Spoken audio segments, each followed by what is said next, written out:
प्रणाम गुरुजी। प्रणाम। मेरा नाम लिपिका है, मैं रायवाला से हूँ। और मेरा प्रश्न ये है कि आपने बताया था कि मंत्र एक बहुत बड़ा विज्ञान है, उसके ऊपर भी चर्चा हुई थी, लेकिन मेरी जिज्ञासा और भी है। मैं जानना चाहती हूँ ये मंत्र कैसे काम करता है। जैसे सूक्ष्म स्तर में, जैसे कि हम कुछ भी, जैसे ललिता सहस्त्रनाम हो गया, विष्णु सहस्त्रनाम हो गया, हनुमान चालीसा, इसमें तो देवी का वर्णन हुआ है। तो अगर हम ऐसे पढ़ें तो ये कैसे भौतिक जगत में परिवर्तन लाता है, हमारे कॉन्शियसनेस में, हमारे चारों ओर, मतलब अंदर भी भौतिक स्तर में और सूक्ष्म स्तर में परिवर्तन कैसे आ सकता है।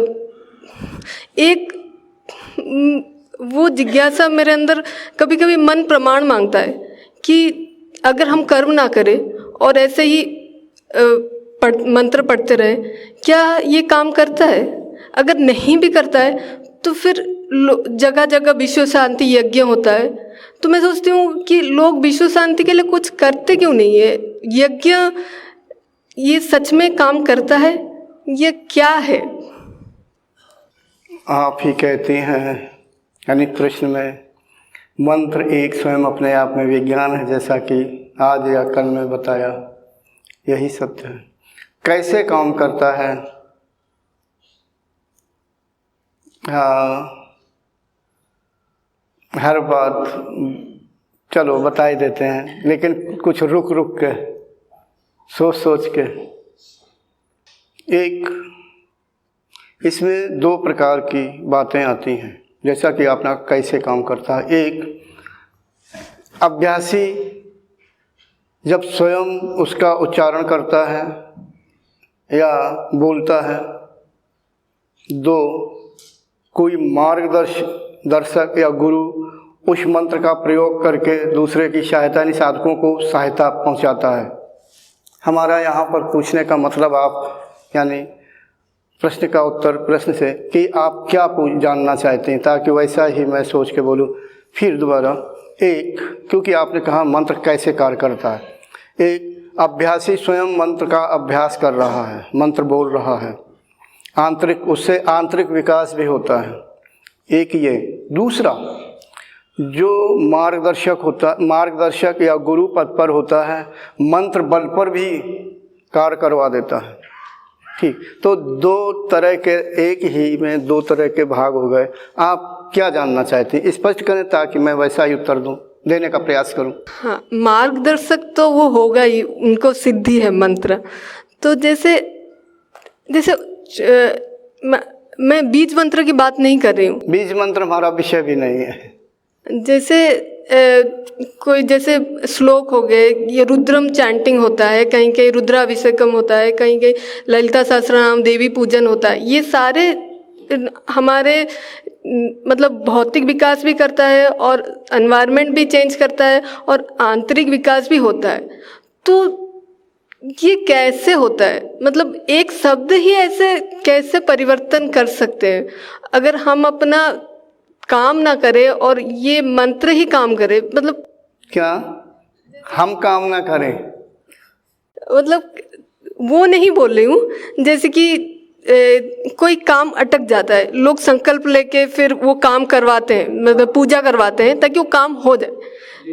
वो कैसे, वो तो हमारे सामर्थ्य से बाहर हो गया ना, तभी वो मंत्र ही काम किया, वो पूजा जो भी है।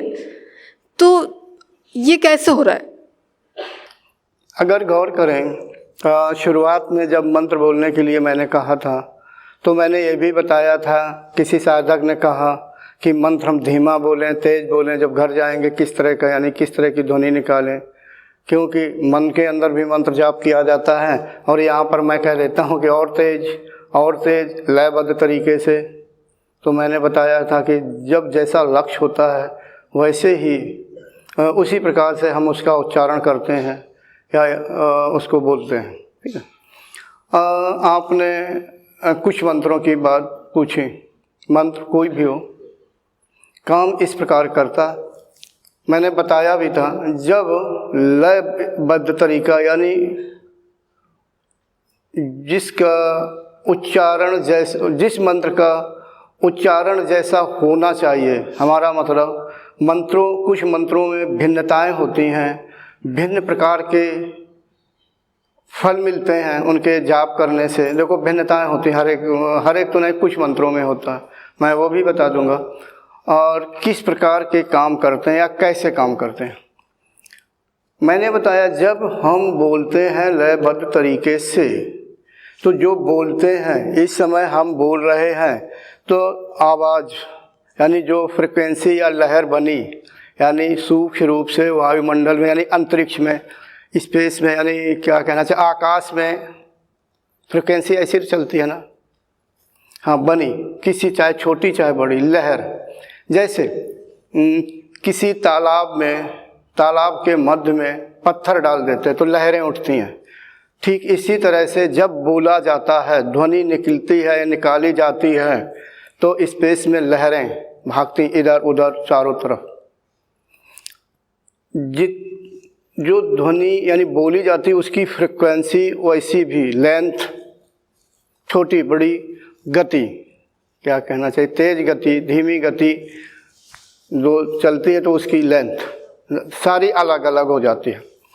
तो जब ये होती है, पहले तो हमें लगता है कि हम तेज बोल रहे हैं, ऐसी चीज़ें दिखती नहीं हैं, सिर्फ उसे दिखती हैं जो योग पुरुष होता है। ख़ास तौर से स्पष्ट बोलूँ तो दिव्य दृष्टि के द्वारा ये सारी चीज़ें दिखती हैं कि इस मंत्र के जो तरंगे निकल रही हैं या लहरें निकल रही हैं, तरंगे, उसी को तरंगे भी दूसरे शब्दों में निकल रही हैं, वो दिखाई देती हैं, ऐसे ऐसे निकलती हैं। किसी साधक को दिखाई देता है ध्यानावस्था में कि यहाँ से गोल गोल छल्ले से निकल रहे हैं, ठीक है, वो वृत्तियाँ होती हैं गोल गोल, मगर वो फ्रिक्वेंसी लहरा के सर्प की तरह चलती है, ऐसी निकलती है जो लहरें होती हैं। Thanks for watching. Remember to like, comment and subscribe.